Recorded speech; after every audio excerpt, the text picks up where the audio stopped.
आज जो हमारे यहाँ पर गेस्ट हैं अभी बैक स्टेज पर, उनका अपना एक यूट्यूब चैनल है विल पावर स्टार के नाम से। वो मोटिवेशनल वीडियोस बनाते हैं, उनके 24 लाख से ज्यादा सब्सक्राइबर्स हैं। उसके अलावा वो एक बहुत ही सक्सेसफुल एंटरप्रेन्योर भी है। Let's give an energetic and warm welcome to the one and only Mangesh Shinde.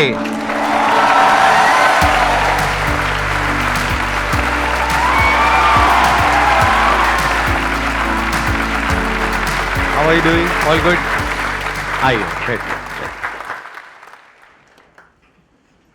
आप थोड़ा सा बताइए, वैसे आपने कब ये अपना YouTube का जर्नी शुरू किया और उसके बाद में अभी आप क्या क्या कर रहे हो? सो सर, मैंने YouTube का जर्नी जो है वो 2016 से स्टार्ट किया। मैंने पहले एक YouTube चैनल बनाया था, बट उसमें 150 के आसपास मैंने वीडियोस वगैरह अपलोड कर दिए, बट कुछ कॉपीराइट क्लेम की वजह से वो पूरा चैनल डिलीट हो गया और उस टाइम पे पता भी नहीं था कि चैनल रिकवर कैसे करते हैं। तो 2017 में वापस से मैंने YouTube चैनल स्टार्ट किया और उसको ग्रो करते गया धीरे धीरे। बट विद दैट मैं कुछ स्टार्टअप वगैरह भी कर रहा था। तो उस टाइम पे मैं कुछ इंजीनियरिंग के 3rd ईयर में था और इंजीनियरिंग के 4th ईयर में आते वक्त मेरे ऑलमोस्ट 5 स्टार्टअप्स फेल हो चुके थे। तो उससे बहुत कुछ सीखने को मिला और उसके बाद फिर जॉब वगैरह करने लगा। जॉब में बहुत सारी चीज़ें सीखी, लेकिन एक माइंड स्टेबल नहीं हो रहा था, कुछ तो अलग करना था। तो सोचा कि यार अब मैं यूट्यूब चैनल कर रहा हूँ और उस टाइम पे मेरी एक हैबिट थी कि मैं अगर लोगों से बात कर रहा हूँ तो उनके जो भी इश्यूज़ है मैं उसको रिजॉल्व कर पाता था, उनको एक बेटर सोल्यूशन दे पाता था। तो सोचा यार चलो इसके ऊपर ही कुछ किया जाए और यूट्यूब चैनल के ऊपर भी ऐसी कुछ चीज़ें स्टार्ट की और वो चीज़ें वायरल होने लगी। मिलियंस में व्यूज़ आते थे और जैसे ही व्यूज़ आते थे तो मुझे कुछ ब्रांड से अप्रोच आया कि सर मुझे आपके इस पर्टिकुलर यूट्यूब चैनल पे कुछ ब्रांड प्रमोशन करना है। मैंने ब्रांड प्रमोशन के लिए ओके किया। उन्होंने पूछा कि आपका क्या मतलब क्या प्राइस चार्ज करोगे आप। तो मैंने सोचा कि यार चलो बहुत ज़्यादा अमाउंट बोल देता हूँ। तो मैंने उनको बोला कि मैं 4,000 रुपये लूँगा। और ये कब की बात थी? 2017 ये की? 2019 की बात है। 2019 में? जी। तो मैंने उनको बोला कि मैं 4,000 रुपये लूँगा। उनका तुरंत मुझे कॉल आया कि sir we are giving you 40,000 in advance for the next 10 videos. मुझे लगा फिर यहाँ पे कुछ तो गड़बड़ है। तो मैंने फिर रिसर्च वगैरह किया तो मुझे पता चला कि बॉस एक वीडियो का प्राइस ही मेरा 50,000 जा रहा है और ये लोग मुझे 4,000 में लॉक कर रहे थे। तो उसके बाद मुझे पता चला कि यार ऐसे बहुत सारे क्रिएटर्स के साथ होता है जिनको चीज़ें नहीं पता है। ठीक है, मैं तो Tier 1 सिटी से हूँ, लेकिन अपार्ट फ्रॉम दैट बहुत सारे ऐसे लोग हैं जो कि Tier 2 Tier 3 सिटीज़ से हैं, उनको ब्रांड प्रमोशन क्या होता है वो भी नहीं पता। तो Tier 3 सिटीज़ के लोगों के लिए भी हम लोग वहाँ पे कुछ कर सकते हैं, ऐसे ब्रांड्स हम लोग लेके जा सकते हैं उनके लिए। तो एडसेंस से उनको जो एक रेवेन्यू मिलता है, अपार्ट फ्रॉम दैट उनके लिए एक साइड सपोर्ट हो जाएगा जो उनके कंटेंट को इम्प्रूव करने के लिए या फिर उनके क्वालिटी को इम्प्रूव करने के लिए हेल्प करेगा। So we started the company will star media. तो उसके बाद फिर हम लोगों ने क्रिएटर्स के साथ काम करना स्टार्ट किया and today we have worked with 5,000 creators all over the India till date. आपकी टोटल रेवेन्यूज आप थोड़ा शेयर करना चाहेंगे कि जो आपका ये जो वेंचर है विल स्टार मीडिया, इसकी टोटल एनुअल रेवेन्यूज कितनी है? अभी इस साल हम लोग क्रॉस कर लेंगे ऑलमोस्ट 10 करोड़ का रेवेन्यू। 10 करोड़ का आप रेवेन्यू क्रॉस करेंगे? तो मुझे ये पूछना है कि आपने 5 स्टार्टअप किए थे, तो उसका क्या मतलब मोटिवेशन क्या था कि आपने उसको एक और स्टार्टअप स्टार्ट करा जो आप सक्सेसफुली हो चुका है? मैंने बहुत सारी चीज़ें स्टार्ट की थी, मतलब ट्रेडिशनल से लेके टेक तक। तो मोटिवेशन तो ऐसा था कि कुछ तो अलग करना है, कोई तो प्रॉब्लम सॉल्व करनी है। तो उसी प्रॉब्लम को सॉल्व करने के लिए मैं अलग अलग चीज़ें ट्राई कर रहा था और अलग अलग चीज़ें फेल हो रही थी। बट जब ये यूट्यूब का चीज़ मुझे मिला तो ऑटोमेटिकली मुझे बहुत बड़ा प्रॉब्लम और बहुत बड़ा लूप होल वहाँ पे मिला। And business is all about loopholes and the issue you are solving. जितना बड़ा इशू उतना बड़ा बिजनेस। तो वो इशू मुझे मिला और उसी इशू को मैंने एज अ बिजनेस बना दिया। मतलब इन्होंने खुद एक प्रॉब्लम को फेस किया। yes. और जब फेस किया तो इनको खुद पता था एग्जैक्टली कि वो प्रॉब्लम क्या हुई। वो जो एग्जांपल इन्होंने दिया था, इन्होंने वो 4,000 रुपए वाला, जिसका एक्चुअल में मार्केट रेट 50,000 रुपए था, राइट? तब इनको रियलाइज हुआ कि कितनी बड़ी प्रॉब्लम है और कितनी बड़ी अपॉर्चुनिटी है। फिर इन्होंने बाकी भी यूट्यूबर्स को कॉन्टैक्ट किया और धीरे धीरे अपना एक ऐसा नेटवर्क बना लिया ब्रांड्स का और यूट्यूबर्स का जिनको आप आपस में कनेक्ट कर रहे हैं। और बीच में आपका अपना परसेंटेज है, whatever, right? So one more question कि कई बार ऐसा होता है कि बच्चों के पेरेंट्स अलाउ नहीं करते स्टार्टअप करने के लिए। बच्चा जाता है कि मेरे को स्टार्टअप करना है, बट फैमिली कहती है, पेरेंट्स कहते हैं आपने इतनी एजुकेशन करी है, ये कोर्स किया है, हमने इतना इन्वेस्ट किया है, आप जॉब में जाओ, आप गवर्नमेंट सर्विस में जाओ। तो स्टार्टअप के लिए किस तरीके से पेरेंट्स को हम कन्विंस कर सकते हैं या वो हमारे साथ सपोर्ट में आए? मैम बेसिकली मैं तो एक मैकेनिकल इंजीनियर हूँ और एक मैं MNC में जॉब कर रहा था। तो कंपनी मुझे लंदन भेज रही थी for the next few years, but मैंने वो अपॉर्चुनिटी रिजेक्ट करके कंपनी में रिज़ाइन दिया। बिना घर वालों को बताए। उस वक्त मेरे पापा मेरे से 3 महीना बात नहीं कर रहे थे। लेकिन जब मैंने स्टार्टअप स्टार्ट किया, उसके बाद फिर जब वहाँ पे चीज़ें रोल आउट होने स्टार्ट हो गई, वहाँ से रेवेन्यू आना स्टार्ट हो गया या फिर चीज़ें दिखने लगी, तो उन्होंने आके सपोर्ट किया। उन्होंने 6 महीने बाद मुझे बोला कि बेटा मैं क्या कर सकता हूँ तेरे स्टार्टअप में। तो that was a motivation for me. मुझे ऐसा लगता है कि आप अगर घर वालों को कन्विंस करने के लिए चीज़ें करोगे ना, तो कभी नहीं होगा। आप उनको प्रूव करके दिखाओ कि I am able to do this. जब आप उनको प्रूव करके दिखाओगे कि ये मैं कर सकता हूं, तो उनके साइड से आपको कोई चीज मांगने की जरूरत नहीं पड़ेगी, उनके सपोर्ट मांगने की जरूरत नहीं पड़ेगी। वो ऑटोमेटिकली बाय डिफॉल्ट आपको सपोर्ट करना स्टार्ट कर देंगे। अगर हम दूसरी साइड से देखें, मान लो कि आप खुद एक पेरेंट हो और आपका कोई बच्चा है जिसकी एज है 18-19 साल, यस सर। तो आप क्या चाहोगे अंदर से डीप विद इन कि उसका अपना स्टार्टअप सक्सेसफुल हो जाए और एक बहुत बड़ी कंपनी खड़ी हो जाए जहां पे मिलियंस ऑफ डॉलर्स हो, या फिर वो एक जॉब करे 20-30 हजार रुपए महीने की? आप क्या चाहोगे अंदर से? ऑब्वियसली कि वो अच्छे से स्टार्टअप करे, सक्सेसफुल हो जाए और मिलियन और बिलियंस अर्न करे। आप बोल तो रहे हो कि पेरेंट्स ऐसा वैसा वैसा, जब हम खुद पेरेंट बन जाएंगे तो हम खुद भी बच्चों को वही बोलेंगे। तो अब इसका सोल्यूशन क्या है अगर आप पेरेंट हो तो? क्योंकि मेरे जो सेशंस है वो हर कोई देखता है, बच्चे भी देखते हैं, बड़े भी देखते हैं, कि अगर आप पेरेंट हो, मैं दोनों के एंगल से बता देता हूं इसका सोल्यूशन क्या है। तो अगर आप एक पेरेंट हो, आपको क्या करना है, वर्स्ट केस सिनेरियो देखो और बेस्ट केस सिनेरियो देखो। मान लो मेरी कैपेबिलिटी है 1 लाख रुपए तक का रिस्क लेने की, वो मैं उठा करके बच्चे को दे सकता हूं और बोल सकता हूं अब ये 1 लाख रुपए है, अब इसमें तुझे पढ़ाई करनी है पढ़ाई कर, बिजनेस करना है बिजनेस कर, इसको उड़ा देना है उड़ा दे, तेरी लाइफ है, इसके आगे मेरे से कुछ भी एक्सपेक्ट मत करियो, क्योंकि मेरे पास में है ही नहीं तेरे को देने के लिए। क्लियर लाइन ड्रॉ करनी होगी, तब उसके अंदर भी सीरियसनेस आएगी। फिर उसके अंदर से ये आएगा कि अब मैं करूं या नहीं करूं। नहीं तो हो क्या रहा है, वो बच्चा बोल रहा है मुझे करना है, पेरेंट्स कह रहे हैं नहीं करना है, यही सब चले चले जा रहा है। तो पेरेंट्स के एंगल से पहले आपको क्लियरली बताना है बच्चे को, अगर आपके पास में कुछ रिसोर्सेज अपने बच्चे के लिए है तो, कि मैंने ये पैसा जोड़ा है पूरी जिंदगी में काम करके तेरी पढ़ाई के लिए, तो या तो इसको पढ़ाई में लगा करके अपना कुछ कर ले, या फिर तेरे को जो करना है कर, ये पैसा तेरे लिए है, अब तू देख तू क्या करना चाहता है, 18 साल से ऊपर है, डिसीजन तेरा है। और अगर आप ऐसे पेरेंट्स के बच्चे हो जो कि कुछ करना चाहते हो और आपके पेरेंट्स आपको सपोर्ट नहीं कर रहे हैं, तो आपको क्या करना है, अपने पेरेंट्स की सिचुएशन को समझना है। हो सकता है उनकी फाइनेंशियल कंडीशन सच में ऐसी हो कि उनके पास में पैसे नहीं है आपको देने के लिए, तो उनके ऊपर प्रेशर क्रिएट नहीं करना है, करना है तो अपने दम पे करो, उसमें थोड़ी ना वो मना करेंगे। एग्जैक्टली। सोचने वाली बात है, मना करते क्यों हैं, रिस्क की वजह से ना। Yes sir. अगर रिस्क आप अपने बेस पे उठाने के लिए तैयार हो तो कोई भी पेरेंट्स मना क्यों करेंगे। ये अभी मेरे साथ में बैठे हैं, आपने जब अपना ये काम शुरू किया था कितने पैसे से शुरू किया था? सर मैंने YouTube वाला जो आपने शुरू YouTube किया जब स्टार्ट किया था, मैंने पापा से 800 रुपये लिए थे माइक खरीदने के लिए, और फिर वो माइक से मैंने YouTube का जर्नी स्टार्ट किया था। और उसी के बाद जो पैसा आया उसी के बाद मैंने बिजनेस वगैरह में लगाया। मैंने उस 800 रुपये के अलावा 1 रुपया भी पापा से नहीं लिया था। और मैंने जब अपना करियर शुरू किया था मैंने सिर्फ 12,000 रुपये लिए थे, वो भी मेरे नाना जी से। उन्होंने मुझसे पूछा था कि संदीप तुझे क्या चाहिए, मैंने कहा मुझे कैमरा दिला दोगे?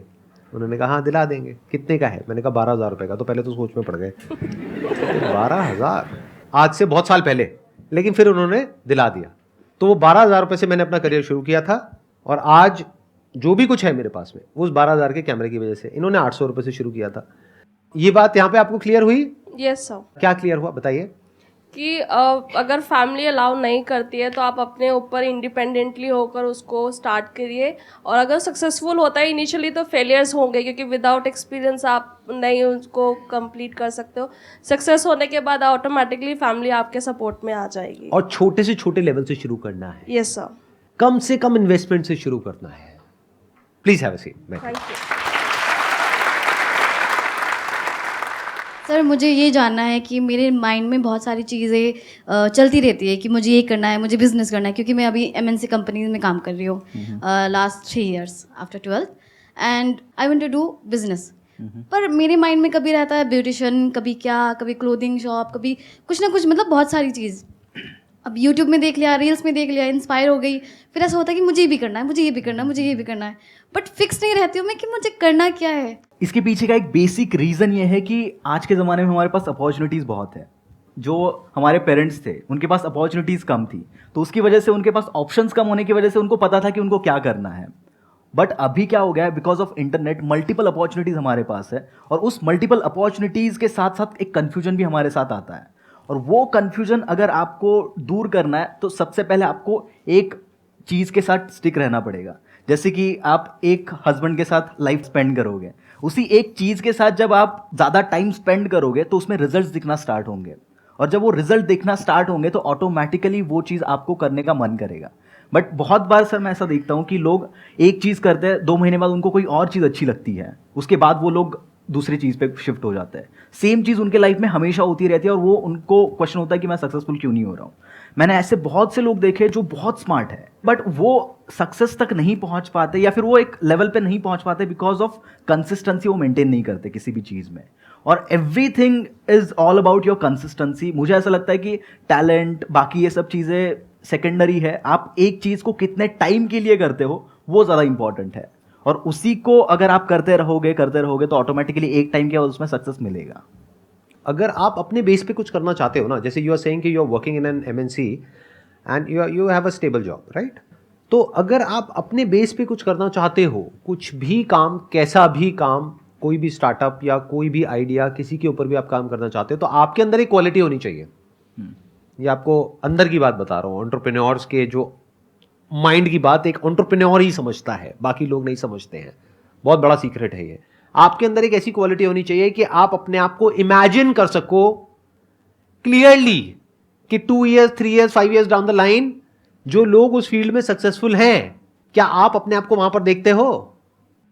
तो ये क्वालिटी चाहिए होती है। जैसे जब भी कोई बिजनेस करने के बारे में मैंने सोचा पास्ट में, या आज भी अगर कोई आइडिया आता है, तो उसको करने से पहले ही मेरे माइंड में क्लियर हो जाता था कि अच्छा इसको ऐसा किया जा सकता है, कि this is the broader vision, कि ये इतना बड़ा हो सकता है। तो जो मोटिवेशन है वो भी फिर बहुत बड़े लेवल का आता है। अब ये बड़ी विजन कहां से आती है? जब आपका दिमाग खुला होता है। हम सबका दिमाग बंद है बाय डिफॉल्ट, हमें पता ही नहीं है दुनिया में हो क्या रहा है।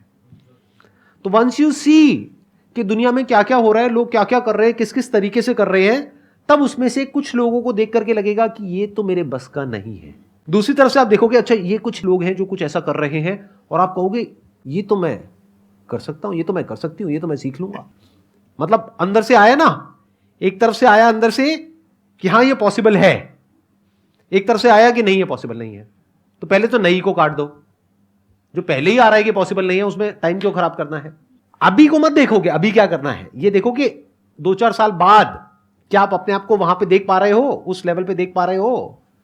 For example if you are doing photography, can you see yourself as one of the top photographers? देखो वो क्या कर रहे हैं, किस लेवल पे कर रहे हैं, किस तरीके से कर रहे हैं। तो इफ यू से यस कि हाँ ये तो मैं कर सकता हूं, तो फोटोग्राफी आप कर सकते हो। इसको बोलते हैं विजन। मतलब आपकी विजन क्या है, where do you see yourself 2 years, 3 years, 5 years down the line, and do you believe in it? Do you say कि हाँ ये हो सकता है? तो इसके स्टेप्स क्या है, अगर मैं स्टेप वाइज इसको डिवाइड कर दूं तो इस पूरी प्रोसेस को, स्टेप 1 इज दिमाग को खोलो। आज इंटरनेट का फायदा क्या है कि आप सिर्फ इंडिया में नहीं पूरी दुनिया में देख सकते हो लोग क्या क्या कर रहे हैं। तो वहां पर कुछ लोगों में आपको अपनी झलक दिखेगी। मैं आपको फैक्ट बता रहा हूं कि जिसने भी कुछ ढंग का किया है ना अपनी लाइफ में, किसी भी फील्ड में, उन सब ने ऐसे ही किया है, कोई बोलेगा नहीं अपने मुंह से। जैसे यूएस में एक होती थी, अभी भी है, सुपर वुमेन के नाम से, आपने नाम सुना है? She was there on YouTube जब मैंने यूट्यूब शुरू भी नहीं किया था। 2012 में जब मैंने अपना यूट्यूब का चैनल शुरू किया था, तो वो अपने करियर के एक बहुत अच्छे लेवल पर थी। उनकी हर वीडियो पे 4 मिलियन, 5 मिलियन, 6 मिलियन व्यूज आते थे उस टाइम पर। तो वर्ल्ड में उनका क्रेज अलग ही लेवल का था। तो उनको देख करके कितने लोग इंस्पायर हुए जो आज इंडिया में अच्छे लेवल पे कर रहे हैं। वो कोई अपने मुंह से नहीं बताएगा। बट क्यों हो पाए वो लोग इंस्पायर? क्योंकि उन्होंने देखा कि यूएस में क्या हो रहा है। हो सकता है और भी लोग थे यूट्यूब पर उस टाइम पर जो उनसे अच्छा कर सकते थे, बट उन्होंने देखा ही नहीं। तो पहला है दिमाग खुलना। जब दिमाग खुलेगा तो अब आपको अपॉर्चुनिटीज नजर आएंगी, सिर्फ इंडिया में नहीं, पूरे वर्ल्ड में। तभी तो इंडिया में गैप नजर आएगा। अगर आप इंडिया में ही देख रहे हो और इंडिया में जो देख रहे हो वो करने वाले पहले ही लाखों बंदे हैं, लाइन में लगे हुए हैं, और आप भी जाकर के 1 लाख के पीछे लाइन में जाकर के खड़े हो गए हो, मुझे भी यही करना है, और वैसे ही कर रहे हो जैसे लाख लोग कर रहे हैं, तो सक्सेस क्या मिलेगी आपको? तो पहला स्टेप क्या आया? दूसरा स्टेप क्या है कि आपके अंदर से आएगा कि ये पॉसिबल है आपके लिए या नहीं है। तो अगर आपको दिखा आपके लिए पॉसिबल है, तो अब आपको उसकी तरफ पहला स्टेप उठाना है, छोटे से छोटे लेवल पर, और फिर देखना है कि एक्चुअल में क्या निकल करके आ रहा है। बट सर अगर हमें कुछ करना है एंड उसके बारे में हमें इंफॉर्मेशन नहीं है, then how to get it that information? जैसे कि मुझे बिजनेस के लिए ज़्यादा इन्फॉर्मेशन चाहिए, मैंने काफ़ी वीडियोस देखी है, यूट्यूब देखी है, बट मुझे नहीं पता मैं किस लोगों के साथ जाके मैं ज्वाइन करूँ, कोलैब करूँ, ताकि मुझे लाइक आई कैन सक्सेस वो स्टेप धीरे धीरे एक एक सीढ़ी में चढ़ पाऊँ, क्योंकि मेरे पास कोई भी ऐसे डिटेल्स नहीं है, कोई भी ऐसे कॉन्टैक्ट्स में नहीं है कि आई कैन आस्क देम। देखिए, सबसे पहले कॉन्टैक्ट्स आपके ऑटोमेटिक नहीं बनेंगे। जब आप लोगों के बीच में जाओगे ही नहीं तो कॉन्टैक्ट्स बनेंगे कैसे? पहले तो आपको, और जब तक आप गिरोगे नहीं तब तक आपको समझ में नहीं आएगा कि आपको करना क्या है। मैं आपको एक चीज़ बताता हूँ, मतलब एक सिली मिस्टेक मैंने किया था जब मैंने मेरा पहला स्टार्टअप स्टार्ट किया था। मेरे पास 1000 रुपीज़ का इन्वेस्टमेंट था। उस 1000 रुपीज़ से मैंने बाकी सब चीज़ें करने से ज़्यादा मैंने 1000 कार्ड छपवा लिए, जो आज तक मेरे पास पड़े, एक भी यूज़ नहीं हुआ उसका। तो इंस्टेड ऑफ दैट मुझे सेकंड स्टार्टअप में समझ में आया कि मुझे क्या नहीं करना है। तो जब आप गलती करते जाओगे तो ऑटोमेटिकली आपको समझ में आता जाएगा कि आपको क्या करने से ज़्यादा क्या नहीं करना है। और स्टार्टअप इन सब चीज़ों में यही चीज़ सबसे इंपॉर्टेंट है। जो बड़े बड़े स्टार्टअप फाउंडर्स हैं जिन्होंने बहुत ज़्यादा सक्सेस अचीव की है, वो अगर कोई नया चीज़ स्टार्ट करते तो वो सक्सेसफुल क्यों हो पाते? बिकॉज उनको पता है कि उनको क्या नहीं करना है। और बहुत बार हम लोग को ये ना पता होने की वजह से हम लोग वही चीज़ें करते रहते हैं जो नहीं करनी चाहिए। आपको क्या करना है, आपको पहले देखना है कि दुनिया में क्या क्या हो रहा है, और आज की डेट में जो आपने कहा ना इन्फॉर्मेशन कहाँ से मिलेगी, इतना आसान है इन्फॉर्मेशन मिलना जिसकी कोई हद नहीं है। आप बोलो किस बिजनेस के बारे में आपको इन्फॉर्मेशन चाहिए, गूगल है आपके फ़ोन में, गूगल में जाओ, टाइप करो, देखो ना आपको क्या चाहिए। आपको मैन्युफैक्चरर चाहिए किसी पर्टिकुलर प्रोडक्ट का, आपको देखना है कि उस पर्टिकुलर प्रोडक्ट को इंटरनेशनली कौन कौन उसमें ग्लोबल प्लेयर्स हैं, कौन कौन लीडर्स हैं, वो फंडेड है नहीं है, लिस्टेड है नहीं है, उनकी क्या वैल्यूएशन है, क्या मार्केट कैप है, डालते चले जाओ, मिलता चला जाएगा। उसमें मुश्किल क्या है? आज की डेट में तो कुछ भी मुश्किल नहीं है। The moment you tell me और anyone an idea, within a few seconds you will get the answer. और अगर कुछ दिन तक आप प्रॉपर्ली रिसर्च करते हो, आपको क्लियर पता लग जाएगा उस इंडस्ट्री में क्या हो रहा है, कैसे हो रहा है, क्या हो सकता है, कैसे हो सकता है। जैसे फॉर एग्जाम्पल, एक एग्जाम्पल देता हूं कि एक प्लेटफॉर्म है जहां से आप अपना एक ई-कॉमर्स स्टोर ओपन अप कर सकते हो। कुछ पैसे लगेंगे आपके और आपका स्टोर शुरू। अब करोड़ों लोगों ने पूरी दुनिया में इस तरह के स्टोर्स खोले ऑनलाइन, और उसमें से 90% बंद हो गए, 10% चले। 10% में से भी 1% है जो बहुत चले, वो भी डेटा है आपके पास में। उसमें भी ये नजर आ जाएगा आपको कि कौन सा बिजनेस सबसे ज्यादा सक्सेसफुल है, मतलब कि उस प्लेटफॉर्म पे सबसे ज्यादा सक्सेसफुल स्टोर्स कौन से हैं। अब देखो इंडिया में उसको कैसे कर सकते हो। इसमें मुश्किल क्या है? थोड़ा सा दिमाग ही तो चाहिए ना, स्मार्ट वर्क चाहिए। यानी कि अगर आपको क्लियरली नजर आ जाए कि इस पाथ पे चलने के बाद में 99% चांसेस है कि आप सक्सेसफुल हो जाओगे अगर सही से करते हो, तो अब क्या फिगर आउट करना रह गया? ये तो क्लियर हो गया क्या करना है, अब सिर्फ ये रह गया कि कैसे करना है, वो सीखना है।